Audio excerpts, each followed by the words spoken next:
It's primary election day in Maryland, and candidates make their last-minute pitch to voters. We'll have the story next on CTV News Tonight.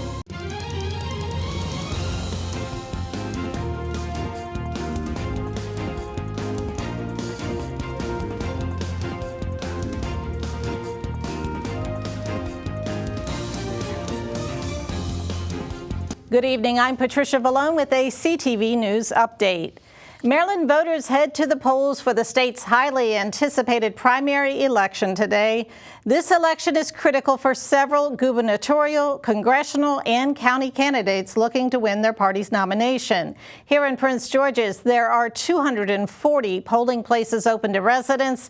CTV News spoke with voters outside of the Glendale Community Center this afternoon. Well, I'm glad to have expressed my vote. I think every vote counts and it does matter.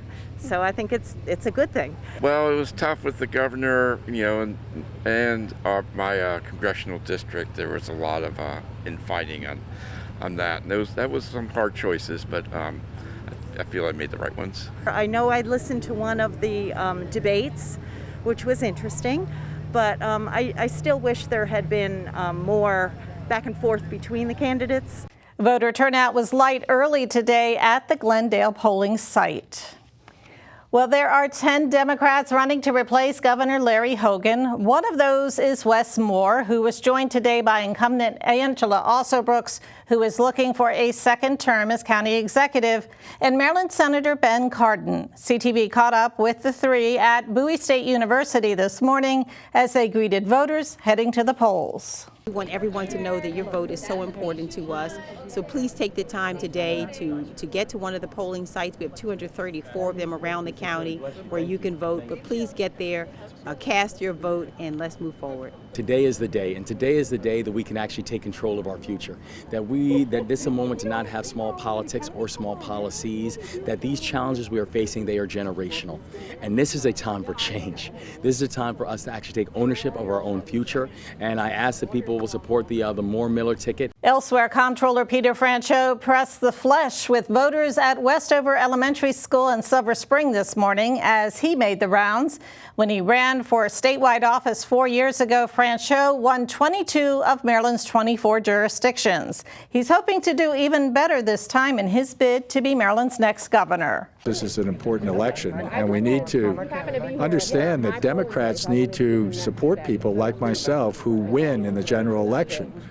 And we have to, stop kind of being more and more marginal as far as our partisanship and make sure that we're connecting and communicating with all of the residents of the state of Maryland. According to recent polling, Franchot, Wes Moore, and Tom Perez are in a statistical three-way tie. And in at least one race, Democrats will make history no matter the outcome. Bowie Mayor Tim Adams and Delegate Brooke Learman are both competing to be Maryland's next comptroller. For the last 171 years, the only people to hold that office have been white males. Oh, I think it is historic. I think when you look at this race, and some people look at it from a gender, some from a race, and also for those with disabilities, an opportunity for the first time in the state. So that's an exciting thing.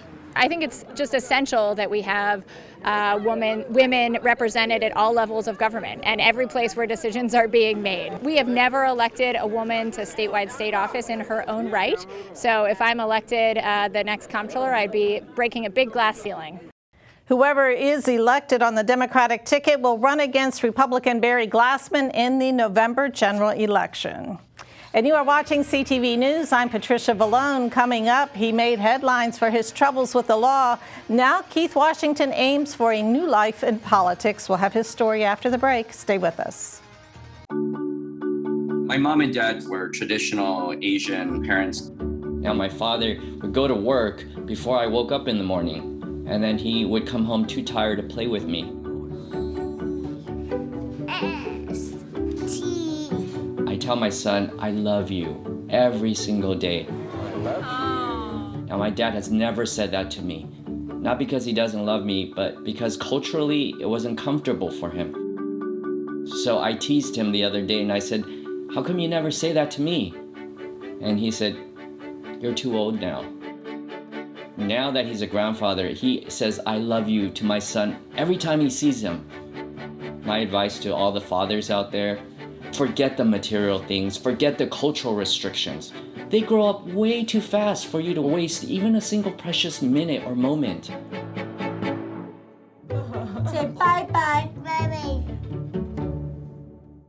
What if you could feel in control of your retirement in just a few clicks? At aceyourretirement.org, you can. Start with a free 3-minute chat with Avo, your friendly digital retirement coach.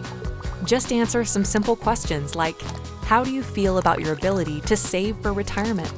Or in how many years do you want to retire? To get free action items customized just for you. Get your retirement back on track at aceyourretirement.org. Welcome back. Well, residents in Congressional District 4 have been bombarded with TV ads and campaign brochures prior to and during early voting, as well as the days leading up to Election Day. Donna Edwards has accused her opponent, Glenn Ivey, of running a negative campaign against her. Ivey spoke with CTV today about the ads. Some of the ads are ours, some of the ads are from some of these outside groups, but the bottom line is it's true. She had bad constituent services when she was in office. I think that's been documented, and she's acknowledged that previously.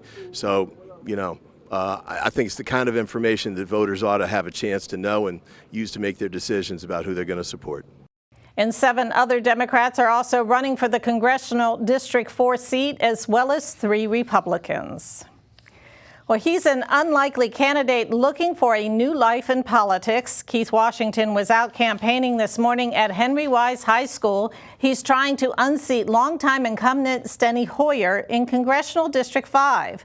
Washington, who was convicted for fatally shooting a man in his home in 2007, was released from prison in May 2021. The release came after his sentence of involuntary manslaughter was reduced from 45 years to 20. Clearly, we want our small businesses, our communities to get opportunities. We believe in a woman's right to choose. We believe there should be background checks for people getting these semi-automatic firearms and causing all kind of havoc and murder and mayhem in schools and churches, synagogues, and the like. Now, this office covers 5 counties and 3 million people, and we think that a lot of people's voices hadn't been heard. And my candidacy is about representing them. Later this week, we'll hear more from Washington about the case that landed him in prison for 13 years and how his early release was due to a Georgetown University class that reinvestigated his case. Well, while the polls close at 8 tonight, voters won't know the results for some time. That's because vote-by-mail ballots won't be counted until this Thursday, July 21st. The County Board of Elections received more than 28,000 mail-in ballots as of Monday.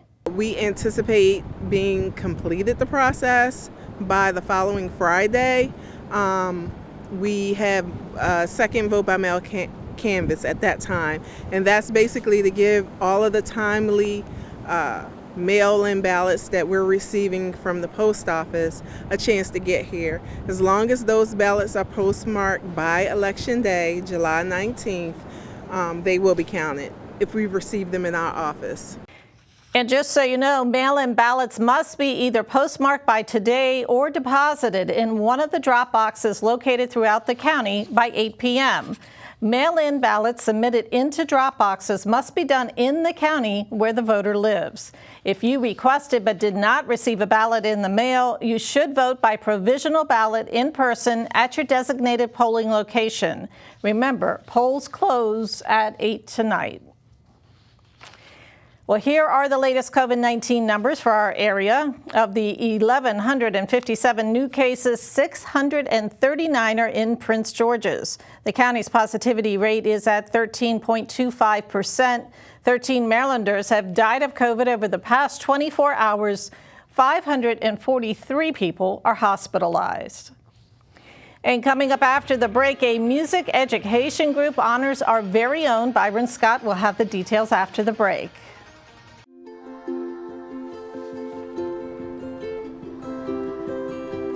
To Sofia and Gabriel, mis flores, my little flowers.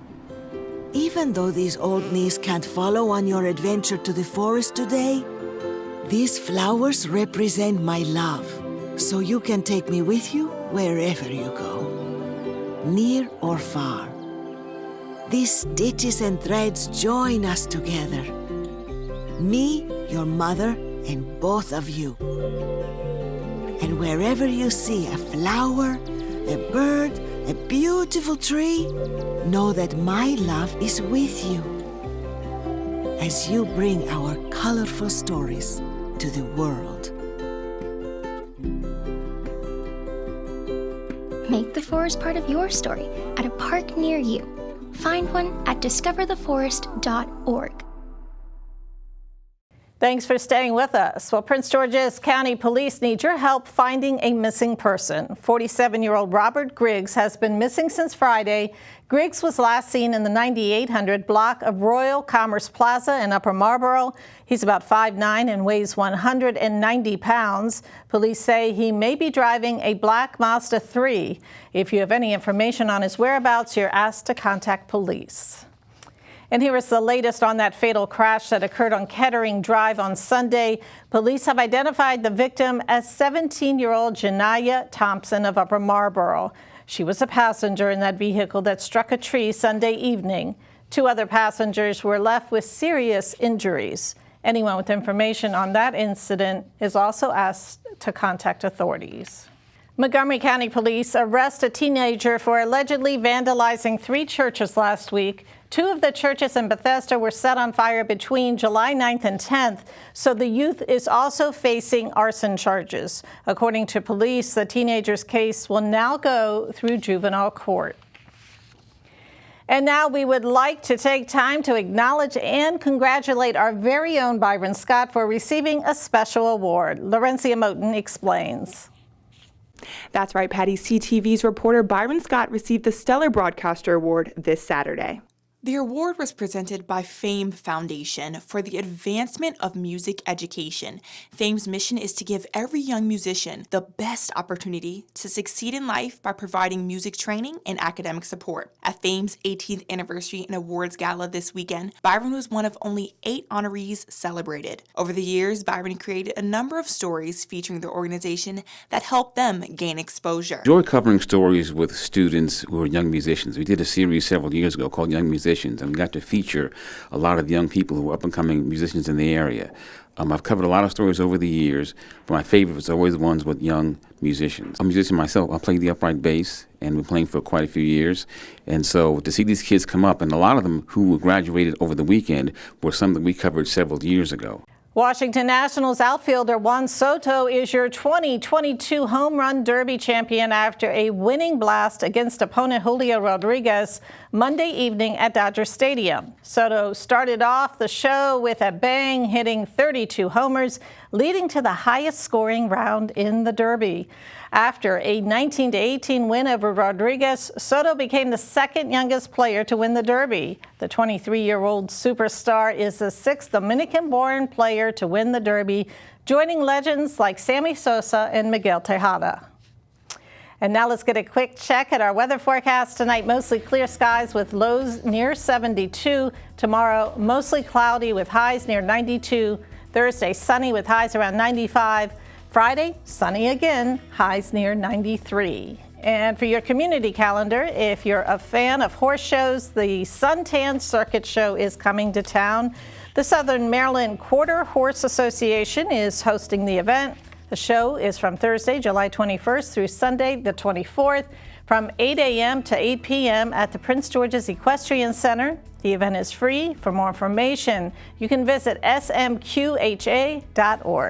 And that wraps up CTV News. For our update, I'm Patricia Vallone. Have a great night.